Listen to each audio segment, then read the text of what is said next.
What is going on, everybody? I am the FD Guru, bringing to you guys a Wednesday NBA edition of my DFS podcast. We have a huge main slate tonight, 10 games to look at. When there's this many games, there's usually a good amount of questionable guys, which we do have tonight.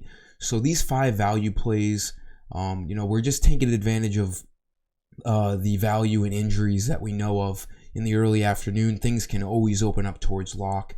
I wish I could do a video, closer to lock, but I'm just too busy updating the website with all the content that I do with bets, Yahoo, FanDuel, Draft. It's just a lot to do.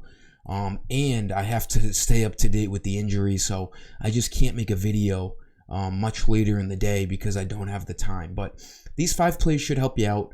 We'll discuss some of the questionable guys we're looking at on this slate, some guys that are already ruled out.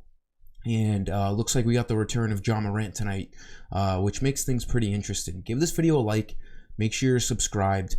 And let's get after it tonight. We got to stick to the process. It's been, pretty lackluster the past few days. The cash lineup did really well last night, but that's kind of been how the way it's been going.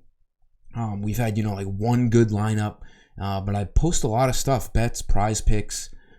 So, when one thing does well, it's not good enough for me. We need to be overall better here, but we're going to stick to the process and continue to trust the research.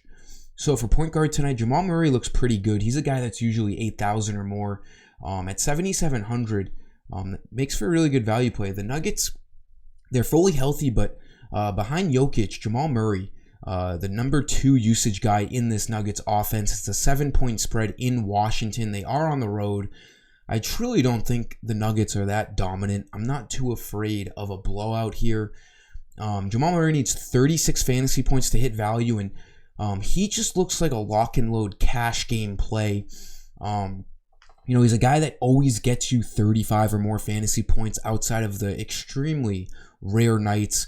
And then he has that, 40 to 50 point upside that we've seen in the last 2 weeks. He had a stretch where he got 40 or more in 4 straight games. He's got a 52 there. The last 4 games, really, he's been right around value. So in a pretty favorable matchup against the Wizards, Jamal Murray looks like a pretty good middle to high tier option at point guard. Point guard, as of the early afternoon today, does not look like a pretty valuable position. So Jamal Murray, looking like a pretty good spend up at 7,700. Shooting guard, let's go back to Desmond Bane. I don't know how much I love this play, but the guard position just isn't very valuable right now. Desmond Bane at under 8,000 is still a good play. Ja Morant is coming back, but Morant cuts into Tyus Jones. Tyus Jones becomes pretty unplayable now with Morant back in the mix. Desmond Bane is still going to start at shooting guard and see, 35 to 38 minutes. And Morant is going to have a minutes limit. He's probably, there's a good chance he comes off the bench too tonight for conditioning reasons. Your guess is as good as mine on how many minutes he actually plays, but we can expect him to not play a full workload. Desmond Bane is still going to be a very valuable guy in this Grizzlies offense tonight. He needs 38 fantasy points to hit value. He's been a bit of a roller coaster lately. Been, really high-owned kind of guy.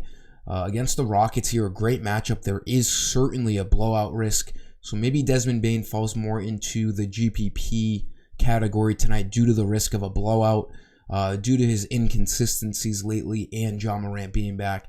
But there is still a path for success with Desmond Bane tonight at under 8,000. There's a few games on this slate that have some pretty scary spreads. That Grizzlies and Rockets game being one. I had tweeted earlier the Spurs and Bucks game. It's an 18-point spread. It almost makes, everyone pretty unplayable in that game. Popovich is going to be, his head's going to be spinning for how quickly he's going to be rotating guys in that game, because there's no way they don't go down by like 20 and then he tries to bring in the bench and it doesn't work out, and then he brings back in the starters who are already deflated, and the game could get really, really ugly really fast over in Milwaukee tonight. So that's a game.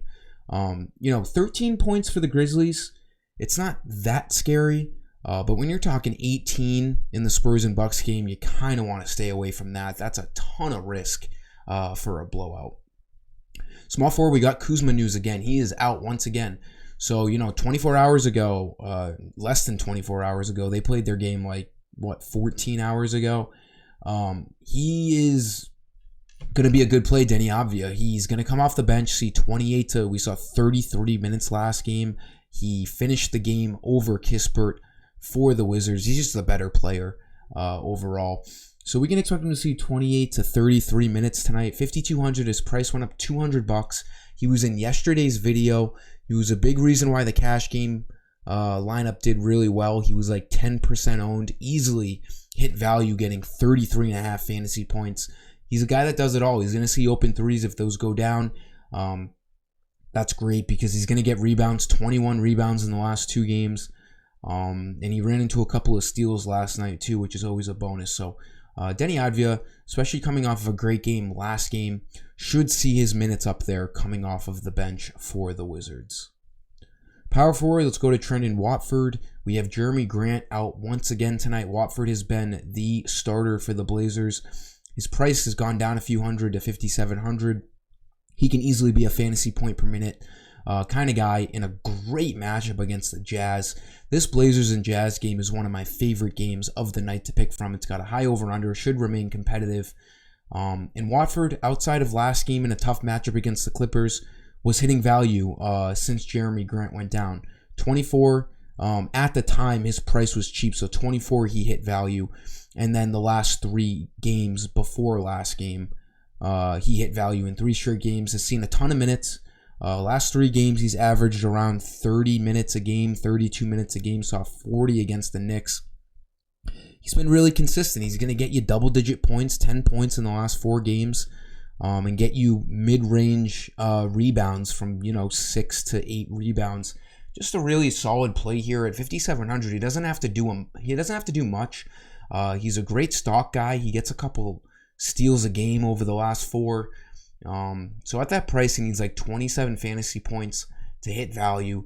Again, this matchup is favorable. He should see plenty of time on the court with Jeremy Grant sidelined.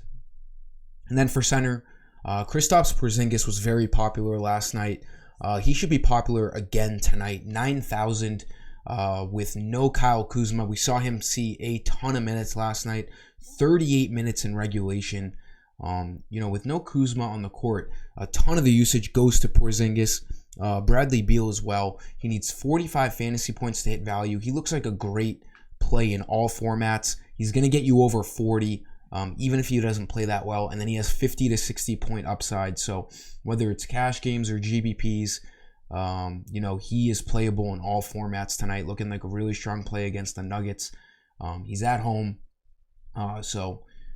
Just a great play. He's got multi-positional eligibility, center and power forward. So I'll be looking towards Porzingis tonight at this price.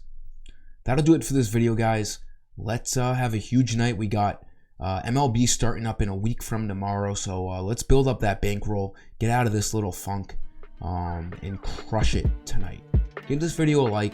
Make sure you are subscribed. Until next time, I am the FD Guru. Peace.